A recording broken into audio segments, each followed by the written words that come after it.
Hello friends, study with TG point में आपका स्वागत है। आज हम फिर से आपके सामने हिंदी ग्रामर के प्रीवियस ईयर क्वेश्चन का ये नेक्स्ट सेट लेकर आए हैं। आज आपको पसंद आएगा। अगर आप चैनल पर नए हैं तो प्लीज़ जल्द से जल्द चैनल को सब्सक्राइब कर लीजिए और साथ साथ बेल आइकन को प्रेस कर लीजिए ताकि नेक्स्ट जो भी वीडियोज़ आती हैं उन सबकी नोटिफिकेशन टाइम टाइम आपके पास पहुँचती रहे। जितने भी हम इसमें क्वेश्चन करेंगे overall only and only previous year होंगे और हम उन्हें प्रैक्टिस फॉर्म में कर रहे हैं और सभी टॉपिक्स को हमने इसमें इंक्लूड किया हुआ है। आइए शुरुआत करते हैं आज के इस सेट की।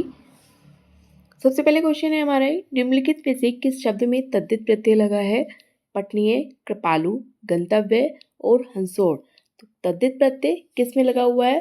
पट धन अन्य, कृपा धन आलू, गंत धन अव्यय और हंस प्लस ओड़। तो यहाँ पर तद्धित प्रत्यय किस में लगा हुआ है? कृपालु में। कृपा धन आलू यहाँ पर हमारा तद्धित प्रत्यय होगा।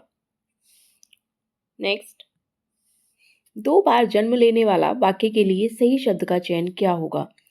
उद्भिज, स्वयंभू, द्विज या भूमिज। 2 बार जन्म लेने वाला जो कि होता है द्विज। Option number C will be correct answer. द्विज, 2 बार जन्म लेने वाला द्विज। नेक्स्ट, निम्नलिखित में से कौन सा शब्द विशेषण है? सुंदरता, कवि, विद्वान और भलाई। इनमें से विशेषण शब्द जो कि संज्ञा सर्वनाम शब्दों की विशेषता को बताते हैं, इनमें कौन सा होगा? क्या सुंदरता होगा, कवि होगा, विद्वान होगा या भलाई होगा? तो यहाँ पर विद्वान शब्द जो कि विशेषता बताने वाला शब्द होता है, इसलिए हमारा ऑप्शन यहाँ पर सी करेक्ट हो जाएगा, विद्वान। नेक्स्ट, निम्नलिखित में सर्वनाम शब्द क्या है?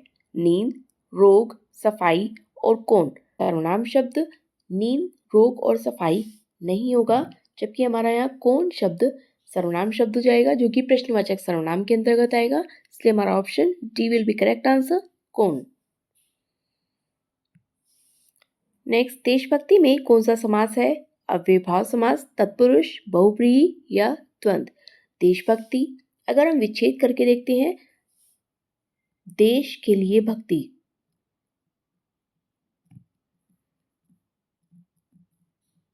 देश के लिए भक्ति, जहां हमें के लिए विभक्ति चिन्ह देखने के लिए मिलता है, वहां ऑप्शन हमारा चला जाएगा तत्पुरुष के साथ। ऑप्शन नंबर बी, तत्पुरुष समास विल बी करेक्ट आंसर, क्योंकि विभक्ति चिन्ह हमें देखने के लिए मिलते हैं तत्पुरुष समास में। अव्यय भाव में प्रथम पद अव्यय देखने के लिए मिलता है।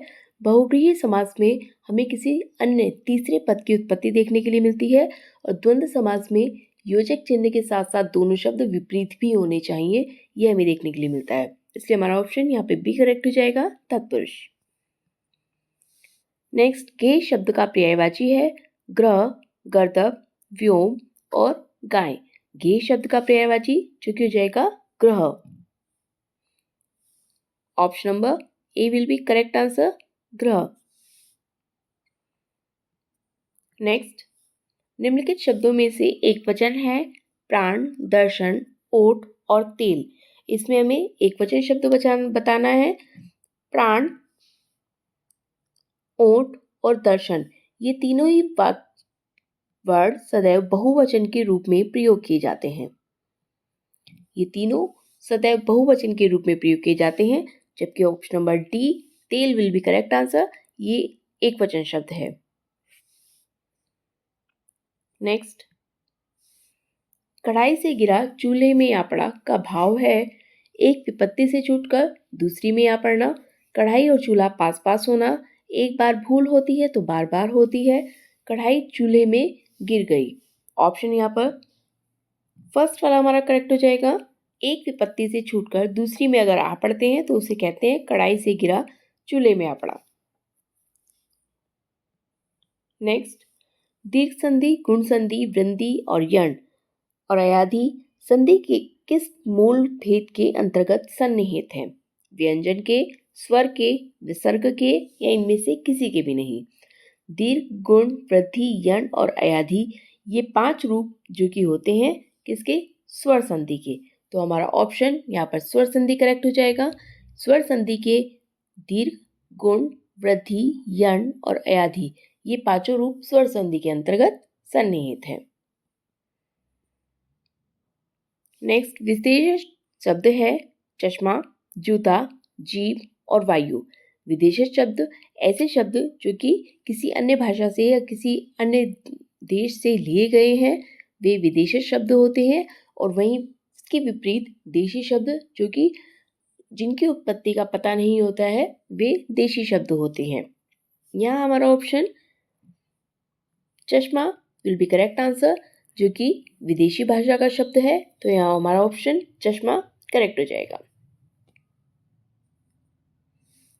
स्वर ए आई का उच्चारण स्थान कौन सा है? कंठोष्ठ, दंतोष्ठ, कंठ तालव्य और ओष्ठ। अगर हम ए वर्ण को देखते हैं तो ए वर्ण किस किस के मेल से बना है? ए और आई। ए बना है अ, थन, ई के मेल से। अ जो कि किसके मेल से बना है? आ का उच्चारण स्थान क्या होता है? आ का उच्चारण स्थान कंठ और ई का तालव्य। इसलिए अ धन ई जो कि ए और आई का उच्चारण स्थान कौन सा हो जाएगा? ये हो जाएगा कंठ तालव्य। Option number C will be correct answer. उच्चारण स्थान का मतलब होता है कि हम किसी भी वर्ण को बोलने के लिए मुख के किस अंग को किस रूप में प्रयोग करते हैं। नेक्स्ट, सही विकल्प बताइए। सूरदास को किस रस का सम्राट कहा गया है? सूरदास को वात्सल्य का, श्रृंगार रस का, शांत रस का या भक्ति रस का? सूरदास को जो कि वात्सल्य रस का सम्राट कहा जाता है, इसलिए हमारा ऑप्शन यहाँ ए करेक्ट हो जाएगा, वात्सल्य रस। नेक्स्ट, सोवन ओढ़े पीत पटुतक श्याम सलोने गात मनो नीलबली शयन पर आतप प्रियो प्रभात प्रस्तुत पंक्तियों में कौन सा अलंकार है? अनुप्रास, उपमा, रूपक और उत्प्रेक्षा। जहाँ पर मनु मानहु, जनु जानहु शब्द देखने के लिए मिलते हैं, वहाँ हमारा उत्प्रेक्षा अलंकार होता है, इसलिए हमारा ऑप्शन यहाँ पर डी करेक्ट हो जाएगा, क्योंकि मनु मानहु, जनु जानहु शब्द उत्प्रेक्षा अलंकार के अंतर्गत आते हैं। नेक्स्ट, निम्न में कौन सा शब्द विदेशी है? टिकट, मध्य, वचन, मयूर। हमें इसमें विदेशी शब्द बताना है, जो कि हमारा ऑप्शन ए करेक्ट हो जाएगा, टिकट, जो कि एक अंग्रेजी भाषा का शब्द है, इसलिए हमारा ऑप्शन यहाँ पर ticket will be correct answer. Next, Hindi भाषा में ह्रस्व स्वरों की संख्या कितनी है? ह्रस्व स्वर 11, 4, 7 या 2। तो ह्रस्व स्वर ए मुख्यतः 4 प्रकार के कौन कौन से? अ, ई, उ और री। तो ह्रस्व स्वर मुख्यतः 4 होते हैं, अ, ई, उ और री। नेक्स्ट, जिस समास में उत्तर पद की प्रधानता होती है उसे क्या कहते हैं?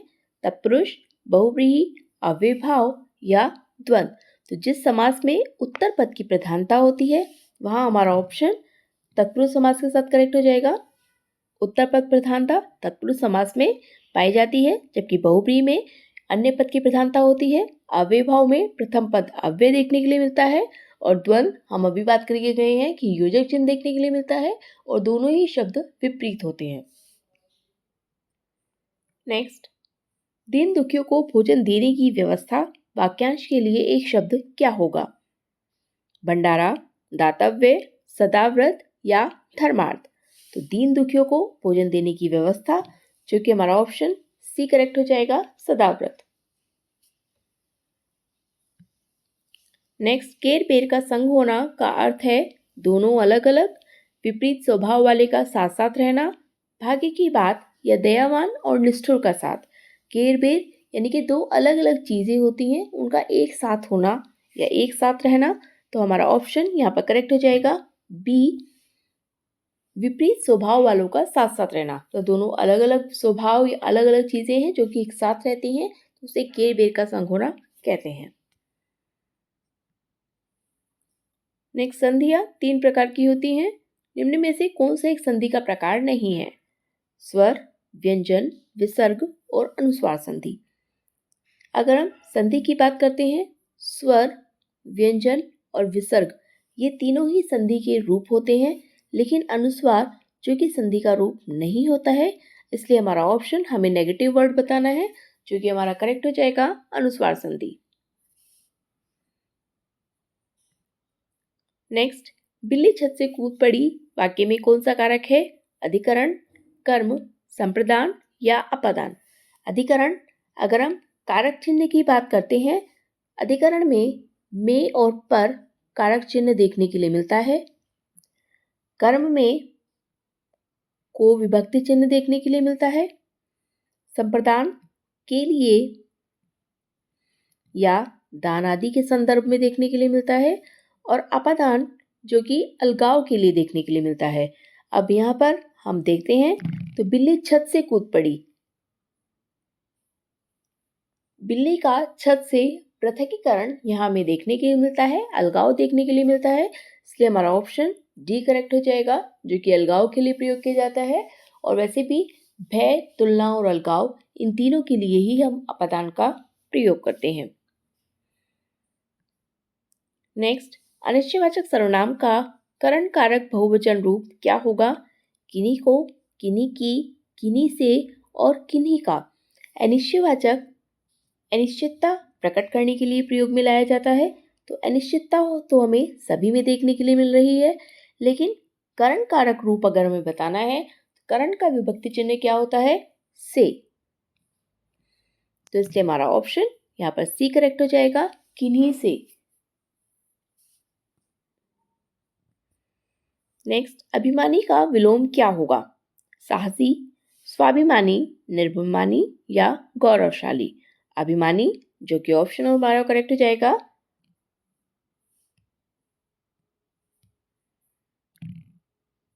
निर्भिमानी के साथ अभिमानी का विलोम होता है निर्भिमानी। नेक्स्ट, पुल्लिंगवाचक शब्द क्या है? कैमरा, पायल, प्लेट और तलवार। पुल्लिंगवाचक शब्द जो कि हमें पुरुष जाति के रूप का